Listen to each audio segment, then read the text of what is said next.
নাই কিনার নাই নাই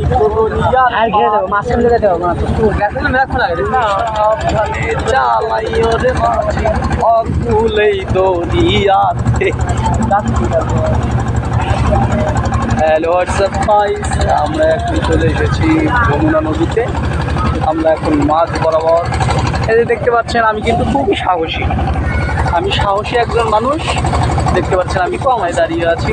এই 15 আমি যদি এখানে পড়ে যাই আমার এখনো মিডল পয়েন্টে 0%।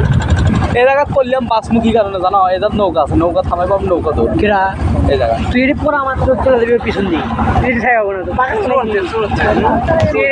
পুকুর বাস লাভ 3 মিনিট থেকে গেলাম। সো আমি যতটুকু জানলাম মানে পড়ে গেলে আমি বাঁচবো না। আমি খুব সাহসী, সেজন্য আপনারা দেখতে পাচ্ছেন আমি নৌকায় একদম সাইকেল। এটা তো বিষয় লাগে, আমি খুবই সাহসী ম্যান, সেজন্য আমি একদম সাইকেল ফেলে দিলে যে তুই কান্দু রে। আমার কিন্তু ভয় করতেছে, আমি যদি পড়ে যাই বাঁচার কোনো সম্ভাবনাই নেই। নিচে আর পিছনে আছে ফ্যান, ওই ফ্যান আমার হাত পা ফেলে যাবে একবারে। হ্যাঁ ওই ফ্যান, এখানে আসতে আসতে আমি সরে পারবো না। কে হয়েছে তুই আরাম মারে থাকে।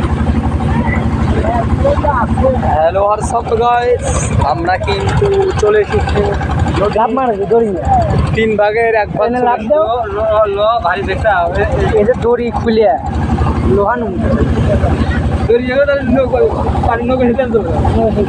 তো এখানে দেখতে পাচ্ছেন দুটো বিজ্ঞানী, এই যে বিজ্ঞানী সাহেব। আমরা নাজমুলেকার রহমান চলে আসতে পারি। দেখতে পাচ্ছেন নদীর কি স্রোত।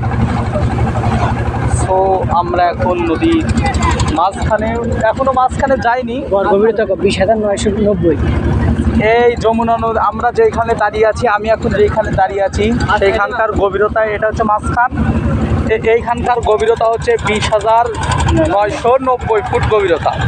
এই গভীরতায় আমি যদি পড়ে যাই আমার বাঁচার সম্ভাবনা 0%-এর চেয়েও যদি 0.5 মাইনাস করা যায়, 0% 0 মাইনাস আমার বাঁচার সম্ভাবনা। কথাটা ঠিক আছে না? ভালো লাগছে। তবে আমি কিন্তু এখন এটা মিডল পয়েন্টে মনে হচ্ছে না, মিডল পয়েন্ট এটা হচ্ছে নদীর মিডল পয়েন্ট। আপনারা দেখতে পাচ্ছেন ওই পাশে চলে গেছে মেঘাইঘাট ওই দিকে, আর এই পাশে জামালপুর হাট, জামালপুর শেরপুর দিক চলে গেছে।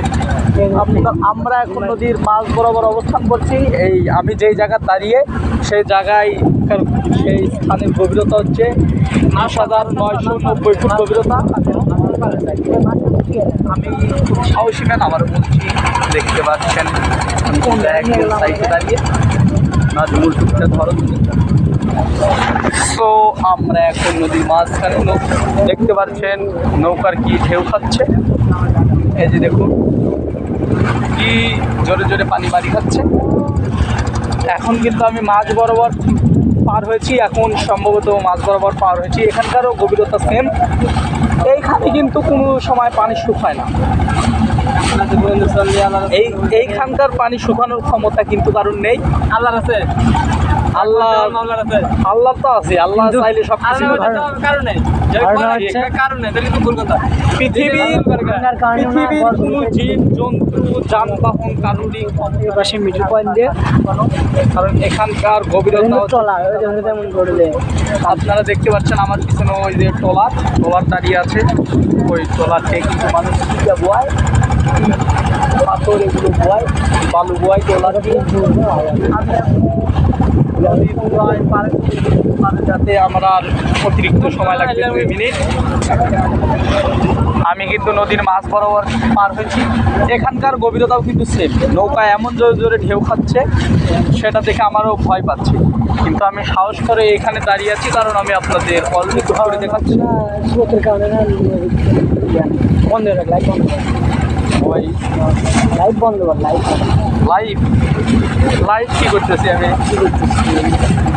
আপনারা দেখতে পাচ্ছেন আমার পাশে দুইটা আমার সাহাবি এটলে, এই যে হালিম সাহাবি আর লাজমি সাহাবি, আমরা 3জন চলে আসছি যমুনা নদীর মাঝখানে।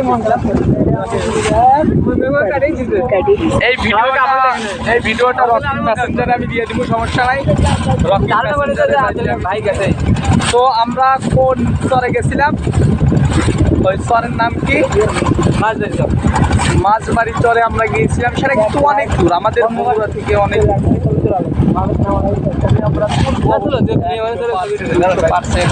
আমরা ছবি তুলি। কিন্তু হ্যাঁ ছবি তুলমুলি দেরি করছে ধাক্কা খাওয়ার আগে তো ঘুরে যাবো। আপনারা দেখতে পাচ্ছেন আমি কিন্তু ঘাটে চলে এসেছি, আর সময় লাগবে 1 মিনিটও লাগবে না। এখানে কিন্তু আরো স্রোত বেশি। হালিম ভাইয়া মাঝখান থেকে এটি কিন্তু স্রোত বেশি। তো আমি যদি এইখানে পড়ে যাই, সো আমি এখানে বাঁচবো, আমার বাঁচার সম্ভাবনা 20% এখানে।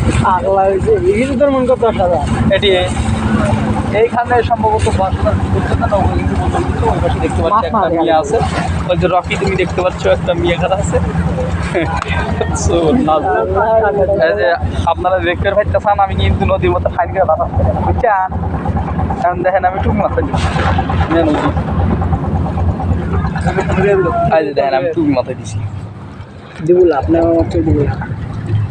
এই যে এখন আমি ঘাটে নামবো। 6 মিনিটের ভিডিও, স্বাগতম।